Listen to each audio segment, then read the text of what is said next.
हलछठ यानी हरछठ का त्योहार भाद्रपद मास के कृष्ण पक्ष की षष्ठी तिथि को मनाया जाता है। कुछ लोग हलछठ का त्योहार भाद्रपद शुक्ल पक्ष की षष्ठी को भी मनाते हैं। इस दिन महिलाएं अपने पुत्र की रक्षा के लिए व्रत रखती हैं और इस त्योहार को बड़े उत्साह के साथ मनाती हैं। हरछठ किसानों का भी विशेष पर्व होता है और इस दिन को भगवान श्री कृष्ण के बड़े भाई बलराम जी के जन्मदिन के रूप में भी मनाया जाता है।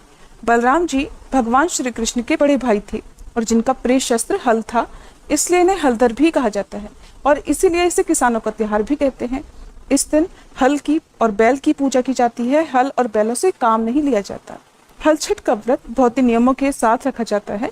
तो आज की इस वीडियो में आप जानेंगे हलछठ की पूजा विधि के बारे में, साथ ही आप सुनेंगे व्रत की कथा भी। तो पहले सुनिए व्रत की कथा, फिर आप जानिएगा पूजा विधि के बारे में, कौन कौन सी सामग्री का उपयोग इस दिन किया जाता है और किन किन बातों का ध्यान इस दिन रखना जरूरी होता है। पौराणिक कथा के अनुसार एक बार एक ग्वालिन थी। वह गाय का दूध बेचकर अपना जीवन बिताती थी। एक बार वह गर्भवती हुई। तब वह 9वां महीना पूरा होने पर गाय का दूध बेचने के लिए गांव में जा रही थी। उसका प्रसव काल नजदीक ही था।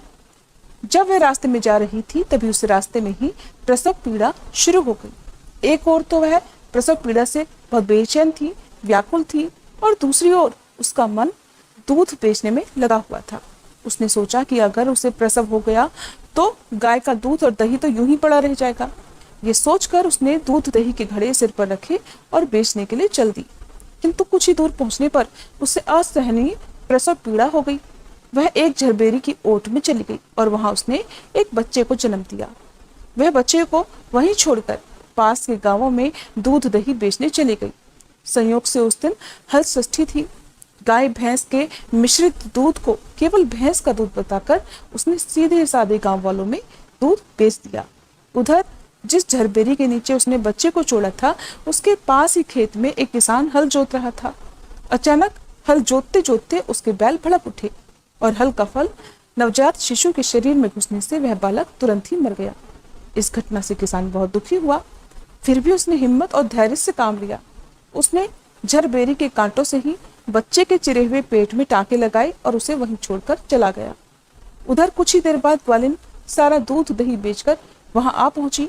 अपने बच्चे की ऐसी दशा देखकर उसे समझते देर नहीं लगी कि ये सब उसके पाप की सजा है।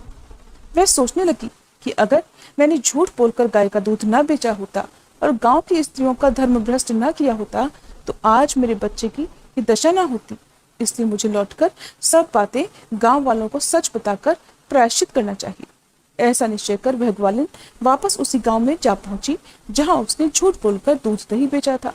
अब वह गली गली घूमकर अपनी करतूत और उसके फलस्वरूप मिले दंड का बखान करने लगी।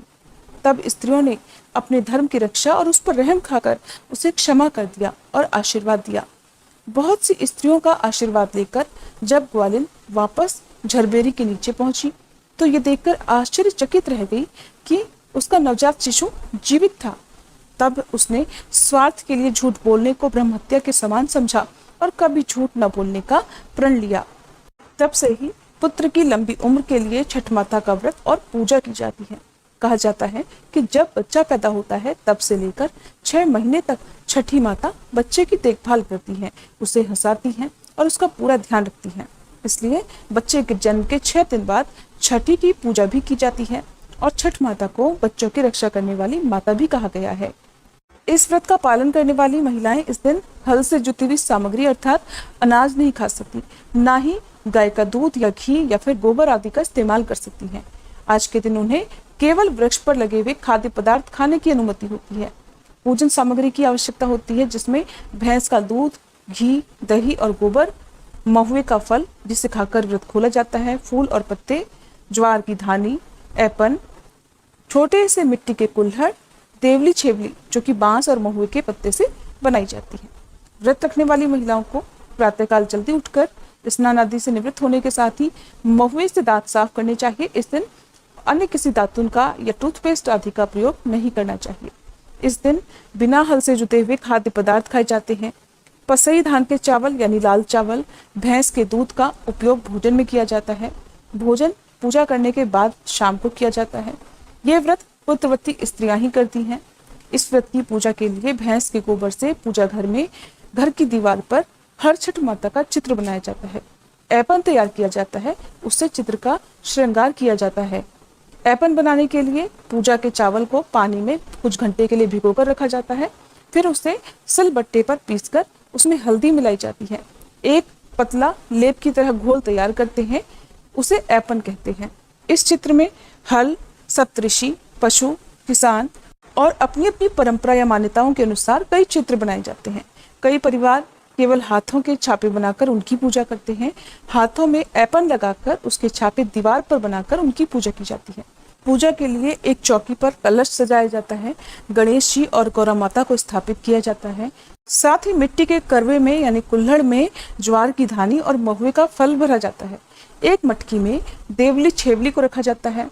सबसे पहले कलश की पूजा कर भगवान गणेश जी की, फिर माता गौरा की पूजा की जाती है, फिर हरछठ माता की और बलराम जी की पूजा की जाती है। उसके बाद मिट्टी के करवे और मटकी की भी पूजा की जाती है। पूजा के बाद हरछठ की कथा पढ़ी या सुनी जाती है। छठी माता की आरती की जाती है। आरती के बाद वहीं बैठकर महुए के पत्ते पर महुए का फल रखकर उसे भैंस के दूध से बने दही के साथ खाकर व्रत खोला जाता है। पूजा के बाद व्रत पूरा करने के लिए भोजन में पसई धान के चावल और भैंस के दूध से बनी हुई वस्तुएं आप ग्रहण कर सकते हैं। वैसे तो हलछठ का ये व्रत पुत्र की लंबी आयु के लिए और उनके सुखद भविष्य की कामना से रखा जाता है, लेकिन बदलती परंपराओं मान्यताओं के अनुसार अब इस व्रत को बेटियों के लिए भी रखा जाने लगा है। इसलिए आप अपनी अपनी मान्यताओं के अनुसार इस व्रत को रख सकते हैं।